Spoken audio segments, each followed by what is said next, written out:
Assalamualaikum warahmatullahi wabarakatuh. Perkenalkan, saya Arsifamila Alfiamida dengan NIM 2301050219 dengan nomor presensi 11. Kali ini saya akan membahas mengenai beberapa hal tentang bimbingan dan konseling.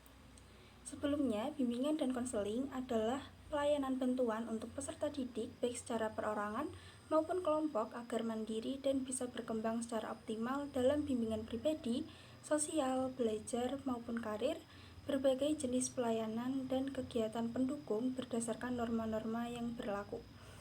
Lalu, latar belakang perlunya bimbingan dan konseling di sekolah yaitu bimbingan dan konseling adalah komponen penting dari layanan pendidikan secara keseluruhan. Bimbingan dan konseling bertujuan membantu siswa mengatasi masalah pribadi, sosial, akademik, dan profesional.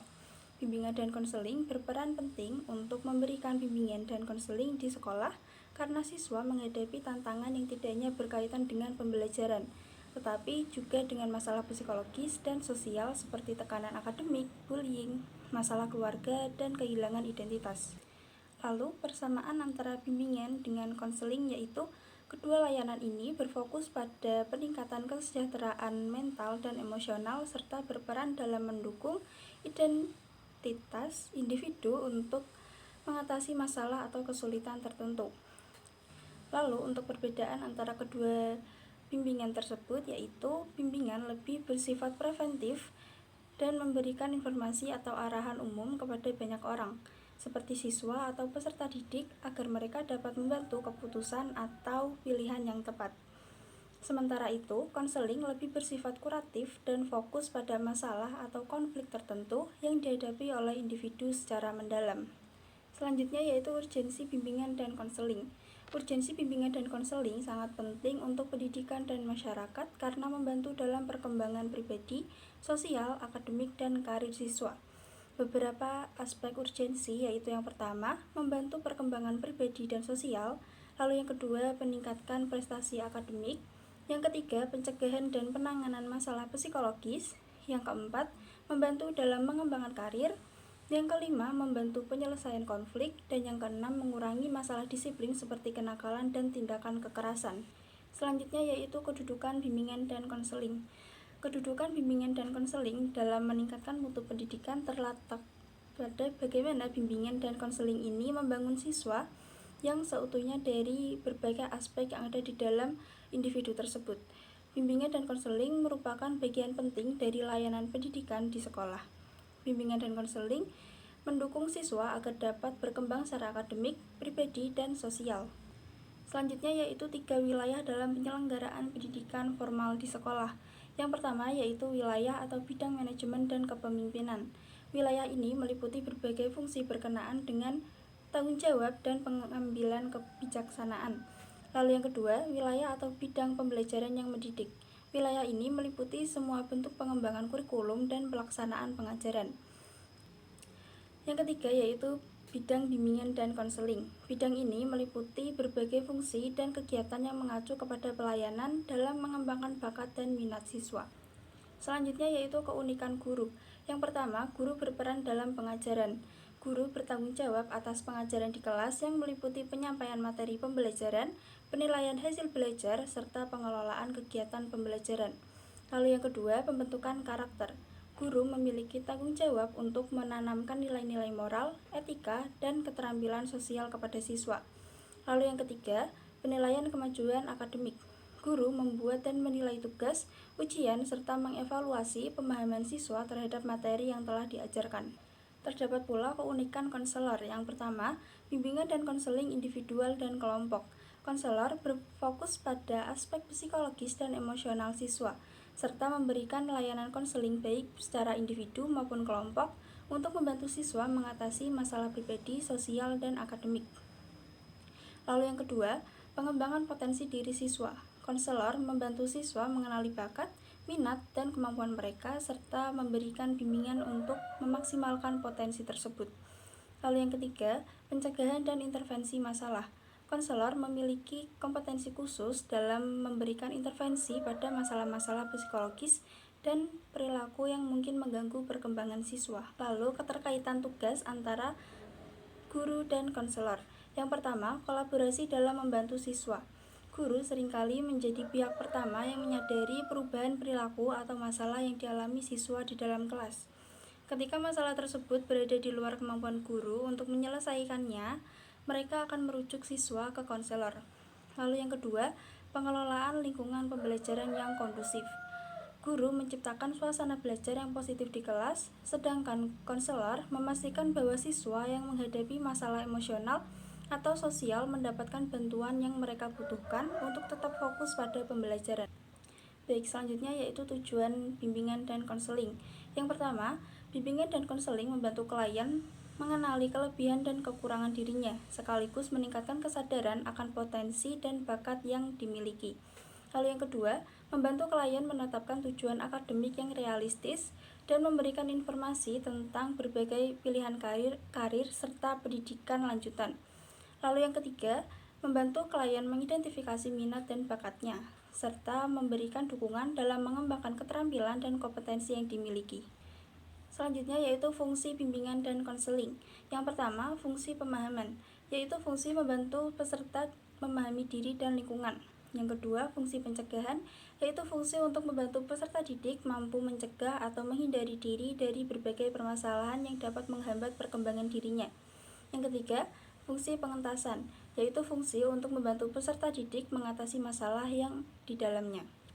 Yang keempat, fungsi pemeliharaan dan pengembangan, yaitu fungsi untuk membantu peserta didik memelihara dan menumbuh kembangkan berbagai potensi dan kondisi positif yang dimilikinya.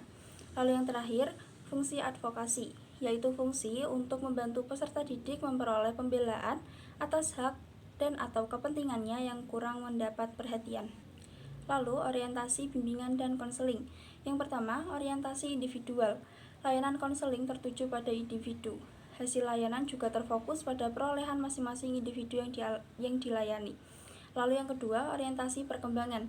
Setiap layanan konseling memperhatikan karakteristik subjek yang dilayani dari sisi tahap perkembangannya. Lalu yang ketiga, orientasi permasalahan. Layanan konseling terfokus pada permasalahan yang sedang dialami dan atau yang mungkin dapat dialami oleh subjek yang dilayani. Selanjutnya yaitu asas-asas bimbingan dan konseling. Yang pertama, asas kerahasiaan. Yang kedua, asas kesukarelaan. Yang ketiga, asas kekinian. Yang keempat, asas keterbukaan. Yang kelima, asas kemandirian. Yang keenam, asas kegiatan. Yang ketujuh, asas kedinamisan. Yang kedelapan, asas keterpaduan. Yang kesembilan, asas kenormatifan. Yang ke-10, asas keahlian. Yang ke-11, asas alih tangan. Dan yang ke-12, asas tuturi handayani. Lalu prinsip-prinsip bimbingan dan konseling. Yang pertama, terdapat prinsip umum bimbingan dan konseling, yaitu meliputi bimbingan harus berpusat pada individu yang dibimbingnya. Lalu pemberian bantuan disesuaikan dengan kebutuhan individu yang dibimbing. Bimbingan berkenan dengan sikap dan tingkah laku individu. Upaya pemberian bantuan harus dilakukan secara fleksibel, dan pelaksanaan bimbingan dan konseling dimulai dengan mengidentifikasi kebutuhan yang dirasakan individu yang dibimbing. Selain prinsip umum, terdapat juga prinsip khusus bimbingan dan konseling. Yang pertama yaitu prinsip-prinsip berkenaan dengan sasaran pelayanan. Yang kedua, prinsip-prinsip berkenaan dengan masalah individu. Yang ketiga, prinsip-prinsip berkenaan dengan program pelayanan. Dan yang terakhir, prinsip-prinsip berkenaan dengan pelaksanaan pelayanan. Fungsi, orientasi, dan asas-asas bimbingan dan konseling dapat diterapkan guru dalam memberikan pelayanan pendidikan kepada peserta didik. Yang pertama yaitu penerapan fungsi bimbingan dan konseling di pelayanan pendidikan. Yang pertama, guru berdiskusi dengan siswa tentang minat dan kesenangan mereka untuk diarahkan kepada kegiatan ekstrakurikuler yang tepat. Yang kedua, guru memberikan pelatihan sederhana terkait empati dan menghargai teman. Lalu yang ketiga, memberikan penghargaan atau pujian ketika siswa menunjukkan kemajuan atau perilaku positif. Selanjutnya yaitu penerapan orientasi bimbingan dan konseling. Yang pertama, guru memperhatikan bahwa setiap siswa berkembang dengan ritme berbeda. Misalnya memberikan tugas tambahan bagi siswa yang membutuhkan atau proyek pengayaan bagi siswa dengan kemampuan lebih. Yang kedua, melibatkan siswa dalam perjanjian kelas agar mereka paham aturan dan tanggung jawab sejak awal. Lalu yang ketiga, guru memberikan layanan mentoring atau diskusi pribadi bagi siswa yang terlihat mengalami kesulitan baik akademik maupun emosional. Selanjutnya yaitu penerapan asas-asas bimbingan dan konseling. Yang pertama, guru mendengarkan keluh kesah siswa tanpa membicarakannya kepada pihak lain tanpa izin atau kebutuhan mendesak. Lalu yang kedua, guru selalu memberikan ruang bagi siswa untuk berbicara tanpa merasa dihakimi atau dipersalahkan. Lalu yang ketiga, dalam kegiatan bimbingan dan konsultasi, siswa diberikan kesempatan untuk menyampaikan perasaan dan pendapat mereka secara sukarela. Lalu yang terakhir, guru memotivasi siswa agar selalu mau mencoba hal-hal baru seperti berpartisipasi dalam lomba atau kegiatan di luar kelas. Selanjutnya terdapat profil guru yang berkualitas. Di antaranya yaitu yang pertama, guru mampu menjelaskan materi dengan baik dan mudah dipahami. Lalu yang kedua, guru mampu mengenali siswa.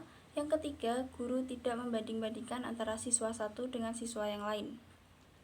Lalu, hal-hal yang harus dilakukan sebagai guru SD agar kegiatan bimbingan dan konseling bisa dilakukan yaitu dengan membangun hubungan yang baik dengan siswa. Guru harus menciptakan suasana yang nyaman agar siswa merasa aman dan lebih terbuka.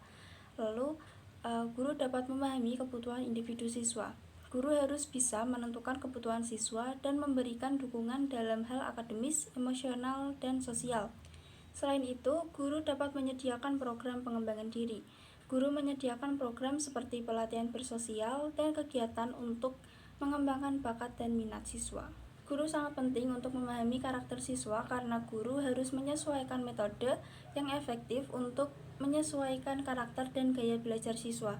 Dengan metode yang telah disesuaikan, siswa pasti akan lebih terlibat aktif ketika pembelajaran, sehingga terjalin hubungan yang baik antara guru dengan siswa. Sedangkan karakter yang harus dipahami guru yaitu gaya belajar yang diterapkan siswa berupa auditori, visual, atau kinestetik. Lalu tipe kepribadian siswa tergolong ekstrovert atau introvert. Lalu guru juga harus memahami minat dan bakat siswa agar bisa membantu proses pengembangan potensi siswa. Lalu cara untuk memahami karakteristik siswa yaitu melalui komunikasi langsung kepada siswa, menciptakan kegiatan beragam agar guru dapat menentukan potensi siswa, dan guru juga dapat berkomunikasi langsung dengan orang tua. Dalam bimbingan dan konseling terdapat 9 layanan, yaitu yang pertama layanan orientasi, memberikan layanan untuk siswa baru untuk menyesuaikan dengan lingkungan sekolah yang baru.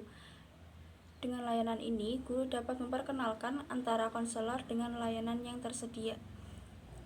Layanan yang kedua yaitu layanan informasi, membekali siswa dengan berbagai pengetahuan tentang hal-hal yang berguna. Dengan ini, guru dapat mengadakan sesi bimbingan tentang teknik belajar efektif dan manajemen waktu. Dengan ini, guru dapat mengadakan seminar tentang pilihan karir atau kesehatan mental. Lalu yang ketiga, layanan penempatan dan penyaluran, menyelenggarakan kegiatan agar siswa dapat mengikut sertakan dirinya dalam program sekolah.